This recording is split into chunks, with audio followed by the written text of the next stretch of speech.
आमे last class रे पढ़ी चिलिकार सायंतन दृश्य विषय पर आलोचना कर देछे। विषयटी प्रायतः समस्ते बुझी सारी थिबो। एबे आमे ता देहरे थिबा प्रश्नोत्तर भितरे जो सप्रसंग सरलार्थ देछि ता विषय आलोचना करिबा। पिला माने मने रख, आमे जदि टेक्स्ट बुक रो प्रति लाइन को बुझीबा, प्रति लाइन को बुझिले, प्रति शब्दटी को बुझिले तार ठीक ठीक भाव में उत्तर दबा। आ परीक्षक सेतिक बेले तुमको नंबर दिए जेतोले तुम टेक्सटुअल आंसर लिखि थिबो। टेक्सटुअल आंसर मीन्स बही रे जहा देछि, प्रश्न जहा पचारिछि, प्रश्न मुताबक बहीर उत्तर को थोइब। तुम मन इच्छा तुम उत्तर थोइबनी, से भली कले नंबर कटि जाए। ए देख, सप्रसंग सरलार्थ लेख, तार माने कौन? प्रसंग सह प्रासंगिकर यथार्थता दे सरल भावरे अर्थ को प्रकाश कर। बही भितर अच्छी गोटे प्रश्न रे उल्लासर आत्मा प्राय गीत तान हृद नील पक्षे करे अधिष्ठान। ए प्रश्नटीर मूल्य होची 5। आमे 5 मार्क उत्तर पाइबा को हेले आमको केमती भाव में आंसरटा को लिखिया को पड़िबो। प्रथमे आमर मार्क को डिस्ट्रीब्यूशन कर दउची। प्रथम होची कोठु आसीची, गोटे धाड़ी रे तार रहिबो विषय वस्तु एवं कविर ना। आपई 1 मार्क। विषय वस्तु और कविर ना जदि ठीक लिखिच तापई तुम 1 मार्क पाइबो। तापरे आसला प्रसंग। प्रसंग हला उल्लासर आत्मप्राय गीत तान हृद नील बक्षे करे अधिष्ठान। बोले ये प्रसंग को आमे 4 भाग विभक्त करिबा। किए कहूची, काहा को कहूची, काहे को कहूची, केउठी बा केते बेले कहूची। हला ए 4टी भाग रे आमे विभक्त करछे। आमे पढ़ीचे विषय वस्तु जेतले आमे आलोचना करिछे, आमे सेठी पढ़ीचे उल्लासर आत्मा प्राय गीत तान। काहार? मत्स्यजीवी माने जेते बेले गृहाभिमुखी हेउछन्ति सेते बेले तांकर आत्मा आनंद उल्लास आनंदरे प्रफुल्लित हेउछि एवं तांको कंठरे बोही आसुछि कवि सूर्यंक गीत तान। आनंद विभोर हृद नील बक्षे करे अधिष्ठान। ए जो गीतर सुर, गीतर तान चिलिका हृद बक्षरे ही प्रतिध्वनित होछि। मोर प्रसंग थिला किए कहूची, कवि कहउछन्ति काहा उद्देश्य रे? मत्स्यजीवी उद्देश्य रे। मत्स्यजीवी माने केतेबेले कहउछन्ति? जेतेबेले गृहाभिमुखी हेइछन्ति। सायंकाल उपगत भालेरी शिखर एते गुड़े आम लिखा। आम 4टी लाइन भितर केमी लिखा मुझे बुझे दूसरी, तापर केमी लिखा तुमको बतईदेवी। सायंकाल उपगत, सायंकाल उपगत हबार दृश्य कौन? पश्चिम आकाश रे सूर्य अस्त चलगामी। सायंकाल उपगत भालेरी शिखर रे शुक्रतारा जाज्वल्यमान। मत्स्यजीवी बा मीनजीवी, बहिर भाषा को आम थोइबा मीनजीवी बोली आमको कहबा। मीनजीवी माने ଗୃହାଭିମୁଖୀ ହେତୁ ଉଲ୍ଲାସରେ ତାଙ୍କର ଆତ୍ମା ପ୍ରଫୁଲ୍ଲିତ। କର୍ମତତ୍ପରତା ମଧ୍ୟରୁ ବିରତ ହୋଇ ଗୃହକୁ ପ୍ରତ୍ୟାବର୍ତ୍ତନ କରିଥିବା ହେତୁ ଆନନ୍ଦରେ ବିଭୋର ହୋଇ କବିସୂର୍ଯ୍ୟ ବଳଦେବ ରଥଙ୍କର ସଙ୍ଗୀତର ମୂର୍ଚ୍ଛନାକୁ ଗାନ କରୁଛନ୍ତି ବା ମୂର୍ଚ୍ଛିତ ହେଉଛନ୍ତି। ସଙ୍ଗୀତ ଗାନ କରୁଛନ୍ତି, ସଙ୍ଗୀତର ମୂର୍ଚ୍ଛନା ନ କହି ଆମେ ସଙ୍ଗୀତ ଗାନ କରୁଛନ୍ତି, ଯାହାକି ଏଇ ଗୀତ ଆନନ୍ଦ ଉଲ୍ଲାସ ମୁଖର ଗୀତ ଚିଲିକା ହ୍ରଦର ନୀଳ ବକ୍ଷରାଜିରେ ନୀଳ ଜଳରାଶିରେ ଅଧିଷ୍ଠାନ କରିଛି। ନୀଳ ଜଳ ତରଙ୍ଗ ମଧ୍ୟରେ ସତେ ଯେପରି ଏ ଗୀତ ଲୁଳାୟିତ, ଆନନ୍ଦ ମୁଖରିତ, ବା ଗୋଟିଏ ଶବ୍ଦରେ କହିଲେ ତନ୍ମୟ। ହେଲା, ତାହେଲେ ଲେଖିବା କେମିତି? ଆକୁ ତ ଆମେ ବୁଝିଗଲେ ପିଲେ, ଆକୁ ଲେଖିବା କେମିତି, କେଉଁ ଭଳି ଭାବରେ ଆମେ ତାକୁ ଲେଖିବା। ଲେଖିବା ପାଇଁ ଲେଖିବା ଆମେ ସଂସିତ ପଦ୍ୟାଂଶଟି କବିବର ରାଧାନାଥ ରାୟଙ୍କ ରଚିତ ଚିଲିକାର ସାୟନ୍ତନ ଦୃଶ୍ୟ କବିତାରୁ ସଂଗୃହୀତ। ଗୋଟିଏ ଧାଡ଼ିରେ ପିଲେ ସରିବ, ଗୋଟିଏ ବାକ୍ୟ। ଏବଂ ଯେତେବେଳେ ଆମେ ଲେଖିବା ବିଷୟବସ୍ତୁର ନାଁ ତାକୁ ଇନଭର୍ଟେଡ୍ କମା ଭିତରେ ରଖିବ, ଆଉ ଯେତେବେଳେ କବିର ନାଁ ଲେଖିବ ତାକୁ ମଧ୍ୟ ଇନଭର୍ଟେଡ୍ କମା ଭିତରେ ରଖିବ। ଏବଂ ଆଉ ଗୋଟିଏ ଭଲ ହେଉଛି, ଭଲ ପିଲାର ଲକ୍ଷଣ, ପରୀକ୍ଷକ ଆହୁରି ଆଟ୍ରାକ୍ଟ ହେଇଯିବ, ଆକର୍ଷିତ ହେଇଯିବ ଖାତାକୁ ଦେଖି, ତାକୁ ଅଣ୍ଡରଲାଇନ୍ କରିଦେବ। ବିଷୟବସ୍ତୁ ତଳେ ଗୋଟିଏ ଲାଇନ୍ ଦେଇଦେବ ଏବଂ କବିର ନାଁ ତଳେ ଗୋଟିଏ ଲାଇନ୍ ଗାରଟିଏ ଟାଣିଦେବ। ହେଲେ ପ୍ରତ୍ୟେକ ପରୀକ୍ଷକର ଆଖି ସେଠି ଯେମିତି ଲାଖିଯିବ। ତାପରେ ଆମେ ଆସିଲେ ଟପିକ୍ ଉପରକୁ, କ୍ୱେଶ୍ଚିନ୍ ଉପରକୁ। ଗୃହ ଫେରନ୍ତା ବା ଗୃହାଗତା, ଗୃହାଭିମୁଖୀ, ଯେତେ ଗୁଡ଼ିଏ ଶବ୍ଦ ପିଲେ ତୁମକୁ ଯେଉଁ ଶବ୍ଦଟି ତୁମେ ଭଲରେ ବ୍ୟବହାର କରିପାରିବ, ନିର୍ଭୁଲ ଭାବରେ ଲେଖିପାରିବ ତାକୁ ହିଁ ଲେଖିବ। ଆଉ ବିଶେଷତଃ ଧ୍ୟାନ ଦେବ ଯେତେବେଳେ ଲେଖୁଥିବ ସେତେବେଳେ ଯେମିତି ଭାବରେ ତୁମର ଭୁଲ ନ ହୁଏ, ମାତ୍ରା ଭୁଲ ନ ହୁଏ, ମାତ୍ରା ଉପରେ ଟିକେ ଅଧିକ ଭାବରେ ଗୁରୁତ୍ୱ ଦେବ। ସାଧାରଣତଃ ଏଇଟା ହେଉଛି ଲିଟରେଚର୍ ସବଜେକ୍ଟ, ନିଶ୍ଚିତ ଭାବରେ ଟିକେ ମାତ୍ରା ଉପରେ ଗୁରୁତ୍ୱ ଦେବ। ମୁଁ ଆଉ ଗୋଟିଏ କ୍ଲାସ୍ରେ ତୁମକୁ କହିଦେବି କେମିତି ଭାବରେ ତୁମେ ନିର୍ଭୁଲ ଭାବରେ ଲେଖିପାରିବ।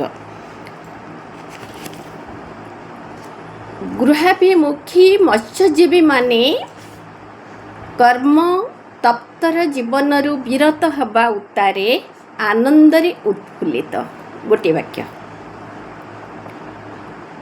ଉତ୍ଫୁଲ୍ଲିତ ମନରେ କବିସୂର୍ଯ୍ୟ ବଳଦେବ ରଥଙ୍କ ଗୀତକୁ ଗାନ କରି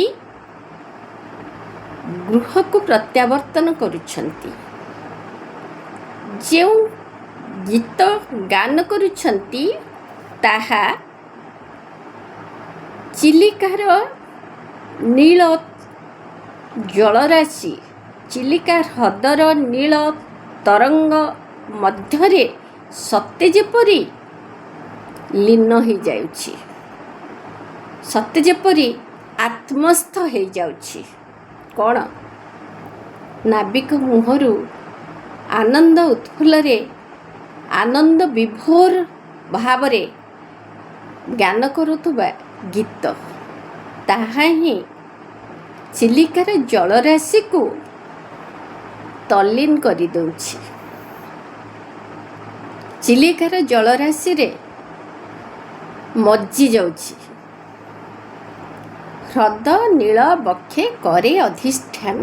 ମନେ ହୁଏ କବିର କଳ୍ପନାରେ, ମନେ ହୁଏ ସତେ ଯେପରି କବିସୂର୍ଯ୍ୟ ବଳଦେବଙ୍କ ରଥ ବାକ୍ୟ ରଚିତ ଗଲାଣି ତ ବା ଗଲାଣି ତ ଗଲା କଥାରେ ସଙ୍ଗତ ତାକୁ ଡଟ୍ ଦେଇ ଲେଖିପାର, କିମ୍ବା କିଶୋର ଚନ୍ଦ୍ରାନନ୍ଦ ଚମ୍ପୁର କିୟଦଂଶ ଚିଲିକାର ହ୍ରଦରାଜି ମଧ୍ୟରେ ଅଧିଷ୍ଠିତ, ନୀଳ ଜଳରାଶି ମଧ୍ୟରେ ଅଧିଷ୍ଠିତ।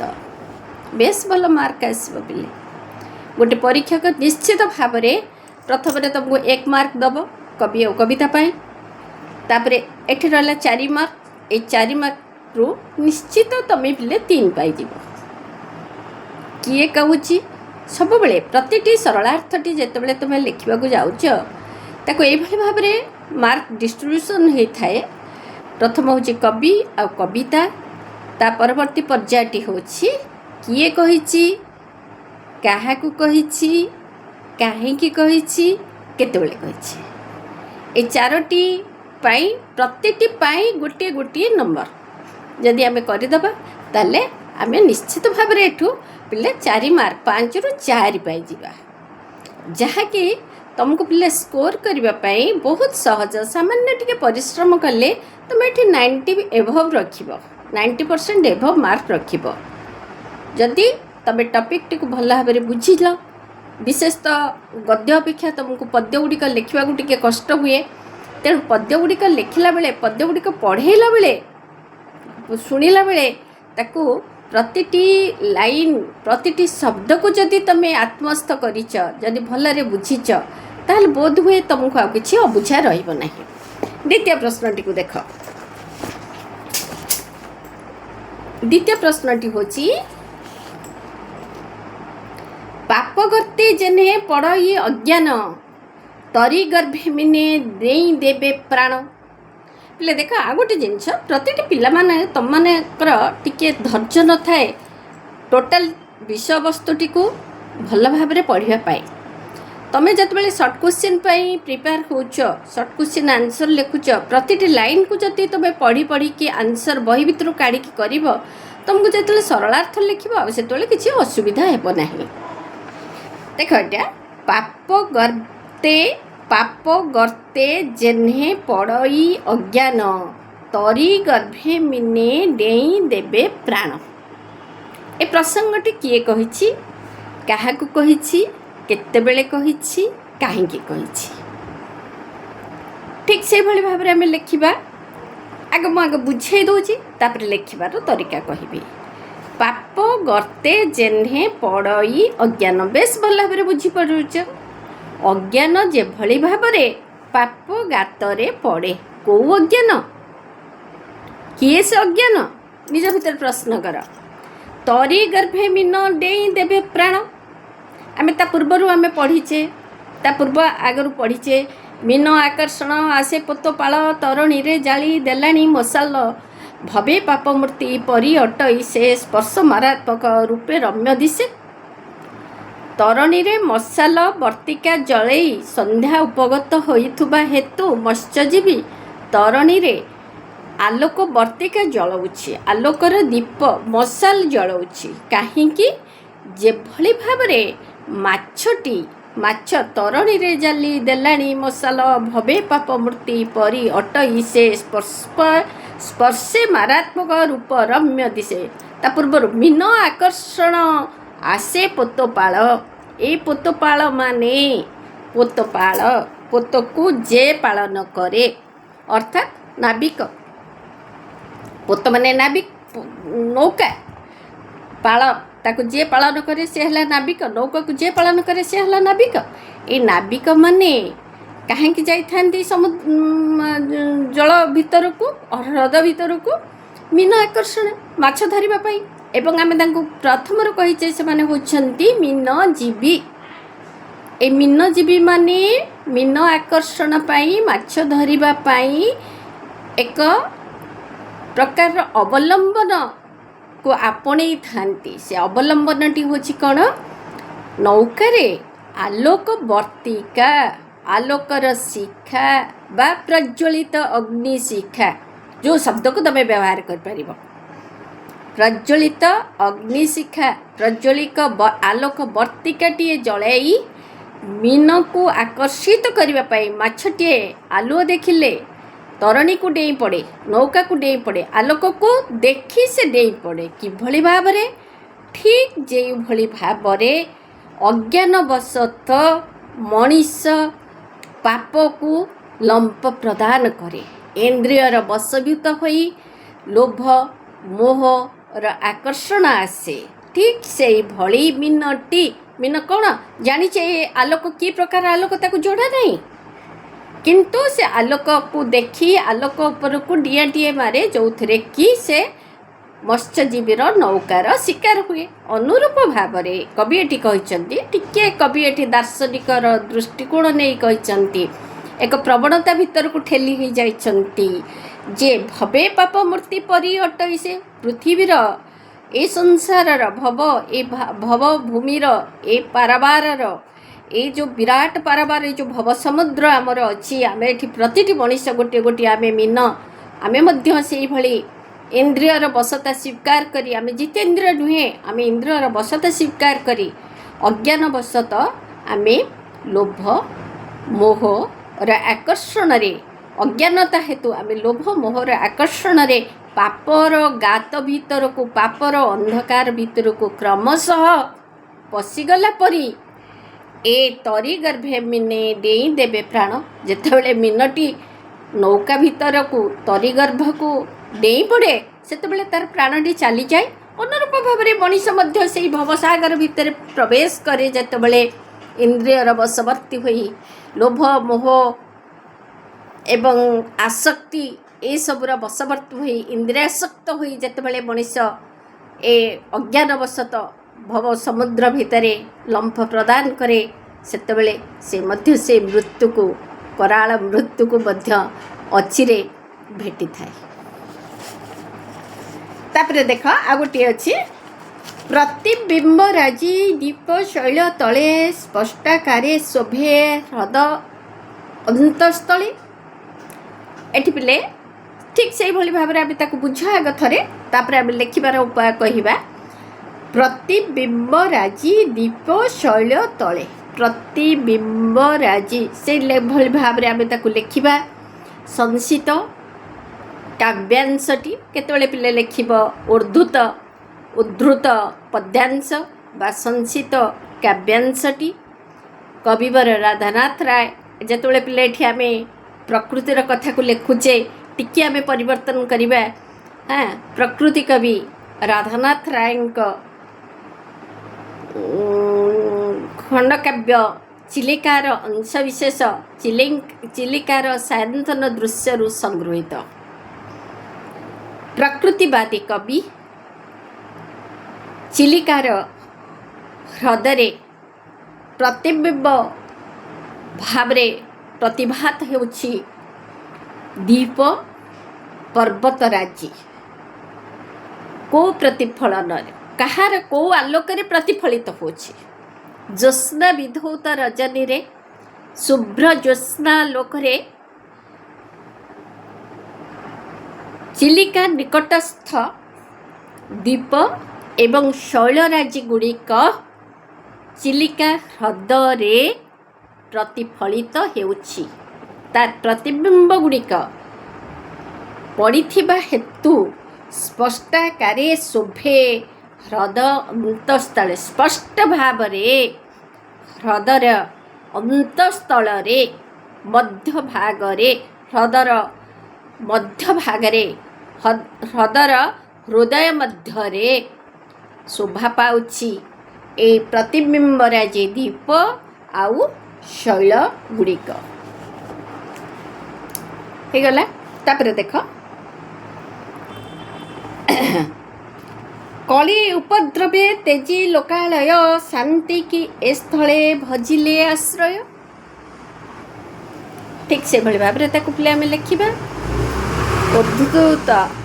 ଉଦ୍ଧୃତ ପଦ୍ୟାଂଶଟି ଆଧୁନିକ କବି ରାଧାନାଥ ରାୟଙ୍କ ଲେଖନୀ ନିଃସୃତ ଚିଲିକା ଖଣ୍ଡକାବ୍ୟର ଅଂଶବିଶେଷ, ଚିଲିକାର ସାୟନ୍ତନ ଦୃଶ୍ୟରୁ ସଂଗୃହୀତ। କର୍ମତତ୍ପର ଜୀବନରୁ टिके शांति पाइबा पाई एटा प्रथम लाइन रे लिखिबो एटा सेकंड लाइन रे लिखिबो बा पाराटीए करिवो पाराटीए निहाती भाव रे करिवो कर्म तप्तर जीवन रु टिके शांति पाइबा पाई प्रकृतिवादी कवि प्रकृति कवि प्रकृतिर चीर हास्यमयी चीर लास्यमयी क्रोड़े टिके आश्रय लोड़ीछंती जनशून्य इलाका भावे ए ह्रद को ए ह्रदर शांत क्रोड़े निजको जनरव मध्यरु दूरे नबा पाई प्रयास करछंती कली उपद्रवे त्यजी लोकालय कली गंडगोल लोकमुखर अनेक लोक जही मिली तही अवश्य उपजयी कली बहुत लोक जोठी रही थांते सेठी जनबसतिर अनति दूर रे चिलिका ह्रद चिलिका ह्रद अच्छी जनबसतिर अनति दूर माने यथेष्ट दूर अनति दूर रे चिलिका ह्रद अच्छी तेणु कर्म मुखर जीवन रु टिके शांति पाइबा पाई ए प्रकृतिर चिर हास्यमयी चिर लास्यमयी चिलिकार क्रोड़े तार सायंतन दृश्यर अपूरिम सौंदर्य भितर निजको हजेई दबा सहित सामान्य टिके आश्रय पाइबा पाई शांति पाइबा पाई कवि प्रयास करिछंती एवं चिलिकार शांत क्रोड़े से ही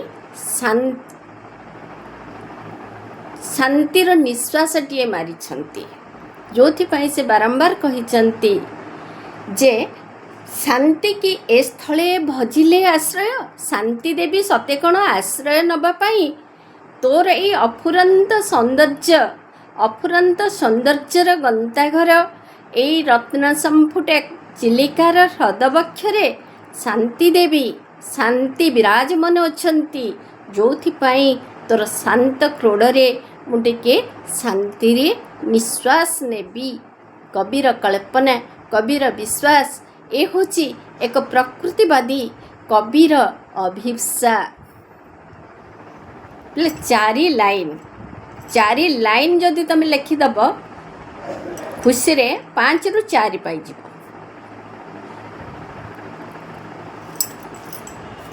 बोधुए ए चिलिकार सायंतन दृश्य विषयवस्तुटी तुम पाई बोधगम्य हो सारी तार 15टी क्वेश्चन अच्छे पिले ये जो 15टी प्रश्न अच्छी सर्ट क्वेश्चन सब बेले पिले मन रख जिते तुम ये उत्तरटिया लिख यही कवितार कवि केउ समय दृश्य वर्णना करिछंती गोटे मार्क तुम सब बेले गुरुत्व देव प्रश्न कौन पचारि प्रश्नर मूल्य केते जदि प्रश्नर मूल्य 1 अच्छी ताले तुम ये गोटे शब्द उत्तर को थोब ये कवितार कवि केउ समय जो केउ समय बोली कही से गोटे समय लिख संध्या एटे हूँ उत्तर संध्या समय दृश्य वर्णना करिछंती एवं ये संध्या बोली जो उत्तरटी लिखिल ता तले अंडरलाइन करदेव यहाँ हूँ गोटे भल पिलार लक्षण एवं गोटे परीक्षक जो खाताटी को देखिब से खाताटी को देखिले से बहुत खुशी हो प्रांजल के पिलाटी के एक्यूरेट केते प्रांजल आ पिले सब बेले अक्षर गुड़िक सुंदर भाव में लिखा चेष्टा कर निर्भुल भाव में लिखा चेष्टा कर प्रांजल भाव में लिखा चेष्टा कर टेक्सटुअल लिख केबे पिले गाइड बही को फॉलो करबनी गाइड बही रे तुम जते बेले सपोज तुम कौन डाउट है तुम ठीक आंसर लिखिच परीक्षक तुमको ठीक नंबर देनी जिते परीक्षक नंबर न दे तुम से कोर्ट रे चैलेंज कर तुम जो चैलेंज कर कौन गाइड बही तुमको से सहायक हेनी तुमको से सहायक हे तुम टेक्स्ट बुक तेणु सब बेले पिले जो आंसर लिखुव क्वेश्चन आंसर करुव से तुम टेक्स्ट बुक को पढ़ी पढ़ी पढ़ी पढ़ी लिख प्रति लाइन प्रश्न अच्छी प्रति लाइन तार उत्तर अच्छी तेणु प्रति लाइन को जब तुम पढ़ी तार एक्यूरेट उत्तरटी को लिख प्रांजल भाव में बहीर भाषा को लेकिन थोब ताहले निश्चित भाव में पिले तुम भल मार्क कर मैथमेटिक्स जमती तुम बाड़े आणुच 100 ରୁ 98 एथिरे मध्य 94 95 नंबर तुम आनीपर। Be careful. दिगंगना का उद्देश्य कवि केउं शब्दपुंज व्यवहार करछन्ति पिले देख एठी दिगंगना विषय रे कवि केउं शब्द पुंज व्यवहार करछन्ति तुम एठी पिले देख दिगंगना ज्योत्स्ना दुकूल वासिनी हसंती चौदिके मधुर हासिनी हो पार दुकूल वासिनी हो पार बहिर भाषा हसंती चौदिगे मधुर हासिनी दिगंगना ज्योत्स्ना दुकूल वासिनी मधुर हासिनी दुकूल ज्योत्स्ना दुकूल वासिनी ये शब्द गुड़िक हम गलाणी तो गला कथार संगातर अर्थ कौन गलाणी तो गला कथार संगात कवि सूर्य बलदेव रथंकर किशोर चंद्रानंद चंपूर एक अंश एक पंक्ति एत गुड़े कथा लिखा दरकार नहीं तार अर्थ हूँ जहाँ चली जाऊ फेराई आणनी जो कथा अतीत हो जाइए अतीतर पृष्ठा ओलटा नहीं। पोतपाल मशाल जाली कहीं मीन आकर्षण आशारे पूरा लाइन ने थोई दे पिले मीन आकर्षण आसे पोतपाल मीन आकर्षण माछ धरिबा ये पोतपाल मशाल जाली शिक्षार उठिबा पढ़िबा सहित कवि क्या तुलना करिसेंती शिक्षार उठिबा पढ़िबा सहित कवि क्या तुलना करिसेंती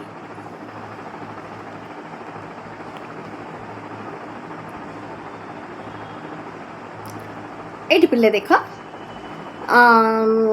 दुखी मने आशा उत्थान पतन दुखी मने आशा उत्थान पतन प्राय शिक्षा उठे पड़े घन घन तार पूर्वर देइछि तरंगे दोहली दोहली बोईत थरे दिशे थरे हुए अंतर्हित तरंगे तरंगे दोहली दोहली तरंग जेतबेले जानिछ पिले जेतबेले तरंग आसे ढेउ आसे सेतबेले ऊपर तल हुए एवं बोईत अर्थात डंगाटी सेतबेले गोटे स्थिर भाव में नथिबो उठुथुबो पडुथुबो जुआर आसीथिबो भट्टा आसीथिबो तेणु उठुथुबो थरे दिशे थरे हुए अंतर्निहित थरे दृश्यमान हुए आउ थरे दृश्यर अंतराल को चली जाए दुखी मन ठीक से ही भली अनुरूप भाव में पिलेटी उपमा अलंकार माध्यम कवि कहते एक दार्शनिक दृष्टिकोण नहीं कवि ये वर्णना करिसेंती ठीक से ही भली दुखी मन रे आशा आसे आशा केतेबेले आसे केतेबेले लहड़ी परी आसे केतेबेले जुआर परी आसे केतेबेले भट्टा हो जाए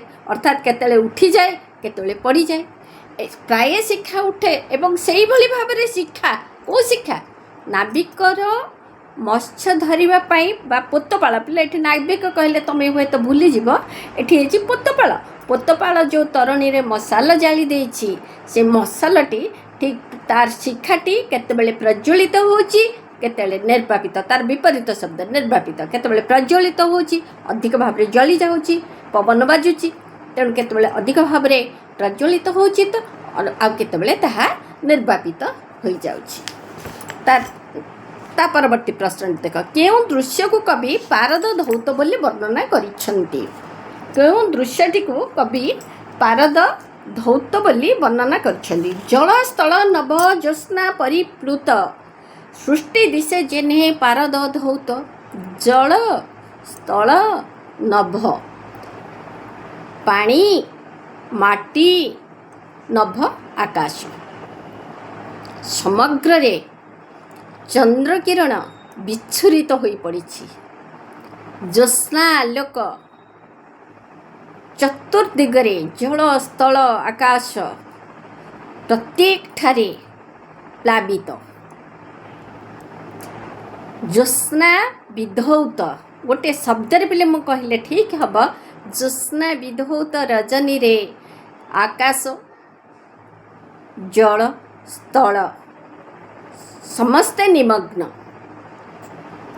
जहाँ को दर्शन कले मन होची सृष्टि दिशे जेन्हे पारद धौत। ए समग्र सृष्टि मन होची पारदरे धौत होइछि। पारद धौत पारदरे धोई होई जाइछि।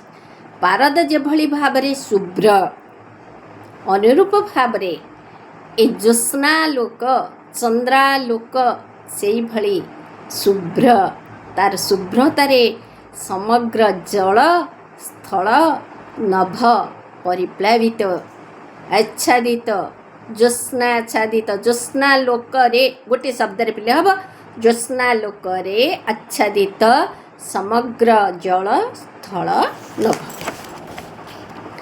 तार परवर्ती प्रश्न ह्रद मध्य भाग्य कहार प्रतिबिंब शोभा पाउछि। एबे आमे ताकू सरलार्थ रे पढ़िथिले।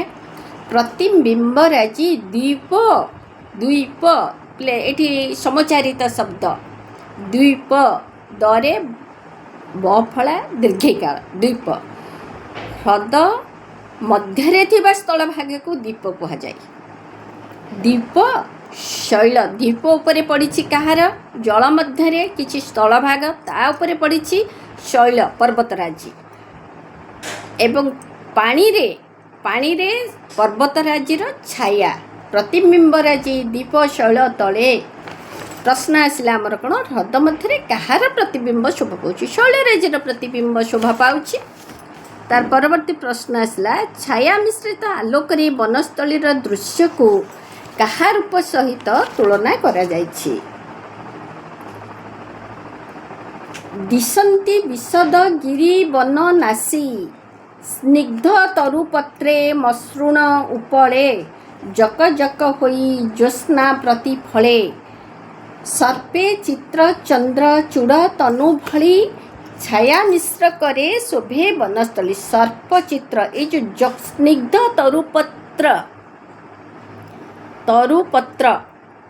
गछर पत्र तरुपत्रे स्निग्ध तरुपत्रे स्निग्ध चिक्कण तरुपत्र रे गछर वृक्षर पत्र राजी रे मसृण उपरे खंड खंड पथर खंड गुड़िक उपरे जक जक होई ज्योत्स्ना प्रतिफले ज्योत्स्ना विधौत रजनीर शुभ्र किरणर प्रतिफलन मने होइछि। सर्पे चित्र चंद्र चूड़ तनु भली तार भितरे जो शैलराजीर प्रतिबिंब ये सबू देखिले मने हुए सते जेपरी सर्प को मथारे धारण करिथिबा चंद्रचूड़ किए शिवंकर तनु भली मने हुए छाया मिश्र करे शोभा वनस्थली। आलुओ छाईर जो खेल